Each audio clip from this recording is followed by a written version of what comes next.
Welcome to రాజనీతి. Telugu Desam party నుంచి వైసీపీలో చేరిన నలుగురు ఎమ్మెల్యేల రాజకీయ భవిష్యత్తు అగమ్య గోచరంగా మారింది. వచ్చే ఎన్నికల్లో పోటీ చేసే అభ్యర్థులను ఖరారు చేసే విషయంలో ఆ పార్టీ అధినేత జగన్మోహన్ రెడ్డి గారు వైకుంఠపాళి ఆట ఆడుతున్నారు.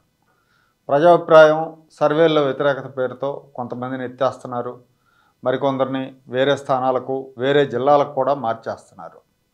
ఇప్పటిదాకా నియోజకవర్గంలో తమకు తిరుగులేదనే భావనతో ఉన్న వాళ్ళు కూడా జగన్మోహన్ రెడ్డి చర్యలతో తమ సీటు ఉంటుందో ఊడుతుందో తెలియని గందరగోళంలో పడిపోయారు.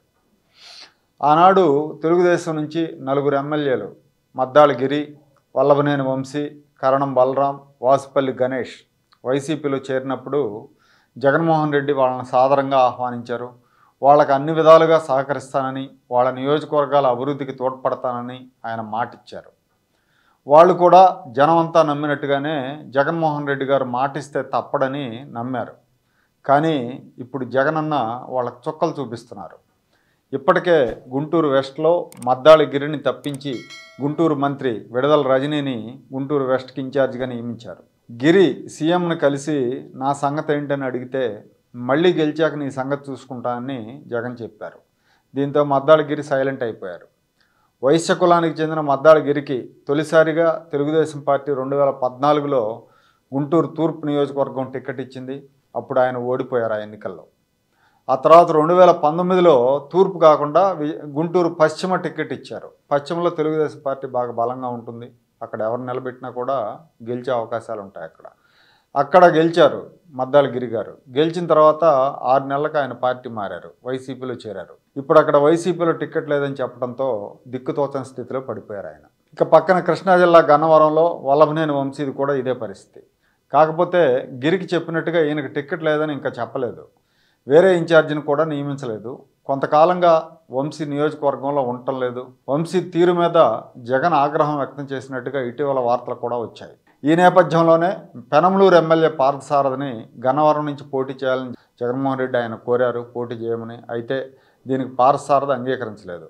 పార్థసారథి తెలుగుదేశం వైపు చూస్తున్నారు. ఇప్పుడు పార్థసారథిని గన్నవరం నుంచి పోటీ చేయమని అడిగారంటేనే అక్కడ వంశీకి స్థానం లేదని చెప్పటమే. పార్థసారథి ఆ ప్రతిపాదన తిరస్కరించారు కాబట్టి సరిపోయింది, కానీ అంగీకరించి ఉన్నట్టయితే వంశీ సీటు గల్లంతయ్యేది.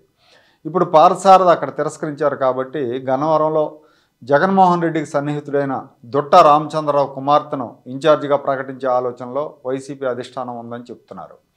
వంశీ కూడా తెలుగుదేశం ద్వారానే రాజకీయ రంగప్రవేశం చేశారు. కమ్మ సామాజిక వర్గానికి చెందిన వంశీ 2009లో విజయవాడ నుంచి తెలుగుదేశం తరపున ఎంపీగా పోటీ చేశారు. 2014-19లో గన్నవరం నుంచి ఎమ్మెల్యేగా గెలుపొందారు. విద్యాధికుడైనప్పటికీ రాజకీయ ప్రత్యర్థుల మీద నోరు పారేసుకునే అలవాటున్న వంశీ పార్టీ మారిన తర్వాత చంద్రబాబును, ఆయన కుటుంబ సభ్యులను నీచమైన భాషలో విమర్శించి తన నైజాన్ని బయట పెట్టుకున్నారు. ఇప్పుడు ఒకవేళ నిజంగా దుట్ట రామచంద్రరావు కుమార్తెను అక్కడ ఇన్ఛార్జిగా ప్రకటిస్తే వైసీపీ ఈయనకి టిక్కెట్ గల్లంతైనట్టే. ఈయన రాజకీయ జీవితానికి ఫుల్ స్టాప్ పడ్డట్టే అవుతుంది. ఇక విశాఖ దక్షిణంలో అక్కడ ఎమ్మెల్యే వాసుపల్లి గణేష్ కూడా 2019లో తెలుగుదేశం నుంచి గెలుపొంది వైసీపీలో చేరారు. ఇప్పుడు ఆయనకు టికెట్ ఇచ్చే విషయంలో అధిష్టానం ఇంకా క్లారిటీ ఇవ్వలేదు.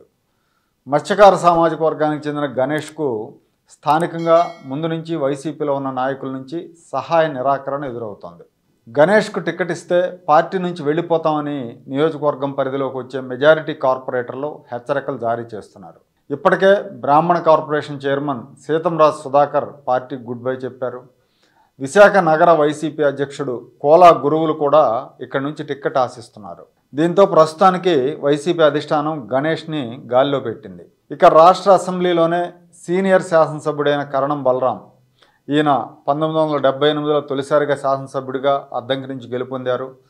1978లో అసెంబ్లీకి గెలిచిన వాళ్ళలో తెలుగుదేశం అధినేత నారా చంద్రబాబు నాయుడు, కరణం బలరాం మినహా ప్రస్తుతం 2 తెలుగు రాష్ట్రాల సభల్లో 78 బ్యాచ్ ఎమ్మెల్యేలు ఎవరూ లేరు. అంత సీనియర్ ఈయన. 2019లో చీరాల నుంచి టీడీపీ అభ్యర్థిగా ఈయన ఘన విజయం సాధించారు. యూత్ కాంగ్రెస్తో రాజకీయ జీవితం మొదలుపెట్టినప్పటి నుంచి చంద్రబాబు నాయుడుతో ఎంతో సన్నిహితంగా మెలిగే బలరాం చంద్రబాబును వదిలేసి పార్టీ మారతారని ఎవరూ ఊహించలేదు. కానీ కుమారుడు వెంకటేష్తో కలిసి ఈయన కూడా వైసీపీలో చేరారు. ఈయన పార్టీ మారటం వెనకాల కుమారుడి ప్రోద్బలం ఉందని కూడా అంటారు. ఆ పార్టీలో చేరాక మాజీ మంత్రి బాలినేని శ్రీనివాసరెడ్డితో కలిసి ప్రయాణం చేస్తూ ఉన్నారు తండ్రి కొడుకులిద్దరూ. నిన్న మొన్నటిదాకా ఈయన కుమారుడు వెంకటేష్కే టికెట్ ఖాయం అనుకున్నారు. ఇక్కడ మొన్న జరిగిన సామాజిక యాత్ర కార్యక్రమంలో కూడా ఆ కార్యక్రమంలో పాల్గొన్న మంత్రి మేరుగు నాగార్జున కావచ్చు, మిగతా నాయకులు కావచ్చు, అందరూ కూడా చీరాల నుంచి వెంకటేష్ పోటీ చేస్తారని చెప్పారు. కానీ ఇప్పుడు అక్కడ మాజీ ఎమ్మెల్యే ఆమంచి కృష్ణమోహన్ పేరు కూడా పరిశీలిస్తున్నట్టు సమాచారం అందుతోంది. ఆమంచికే చీరాల టికెట్ కేటాయిస్తే వెంకటేష్ పరిస్థితి ప్రశ్నార్థకంగా మారుతుంది. వీళ్లతో పాటే వైసీపీలో చేరిన తెలుగుదేశం మాజీ మంత్రి సిద్ధా రాఘవరావు పరిస్థితి కూడా ఇంతే. పార్టీలో చేరినప్పుడు ఆయనకు దర్శి టికెట్ ఇస్తామని చెప్పారు. ఇప్పుడు మార్కాపురం వెళ్ళమంటంతో సిద్ధా అందుకు నిరాకరించారు. సిద్ధా రాజకీయ జీవితం కూడా తెలుగుదేశంతోనే మొదలై తెలుగుదేశంలో మంత్రిగానే ముగిసిపోయింది. ప్రస్తుతానికి వైసీపీలో ఏ పదవి లేదు.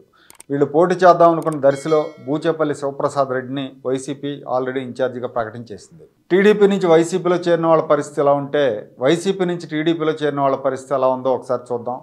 నెల్లూరు జిల్లా నుంచే ఎక్కువ మంది చేరారు. వైసీపీ ఎమ్మెల్యేలు 3 టీడీపీలో చేరారు. ఈ 3లో కోటంరెడ్డి శ్రీధర్ రెడ్డి నెల్లూరు రూరల్ నుంచి ప్రాతినిధ్యం వహిస్తున్నారు. ఈయనకి అక్కడి నుంచి తెలుగుదేశం టికెట్ ఖరారైంది. అలాగే మాజీ మంత్రి ఆనం రామనారాయణ రెడ్డి ప్రస్తుతం వెంకటగిరి ఎమ్మెల్యేగా ఉన్నారు. ఈయనకు ఆత్మకూరు ఎమ్మెల్యే టికెట్ కానీ లేదంటే నెల్లూరు లోక్సభ టికెట్ కానీ కేటాయించే అవకాశాలు ఉన్నాయని చెప్తా ఉన్నారు. ఉదయగిరి ఎమ్మెల్యే మేకపాటి చంద్రశేఖర్ రెడ్డికి పార్టీలో చేరినప్పుడు ఎలాంటి టికెట్ హామీ లభించలేదు. ఆయన కూడా ఆశించలేదు. బేషరతుగా టీడీపీకి మద్దతు ఇవ్వాలని ఆయన నిర్ణయించారు. గుంటూరు జిల్లా తాడికొండ ఎమ్మెల్యే ఉండవల్లి శ్రీదేవికి కూడా తెలుగుదేశం టికెట్ హామీ ఇవ్వలేదు. అధికారంలోకి వచ్చాక నామినేటెడ్ పోస్ట్ ఇస్తామని చెప్పి హామీ ఇచ్చినట్టు తెలుస్తూ ఉంది. 2 పార్టీల్లో చేరిన వాళ్ళని కంపేర్ చేస్తే తెలుగుదేశం పార్టీలో చేరిన ఎమ్మెల్యేలు ధీమాగా ఉంటే వైసీపీలో చేరిన వాళ్ళ రాజకీయ భవిష్యత్తు ఎలా ఉంటుందోనని బిక్కుబిక్కుమంటూ ఉన్నారు.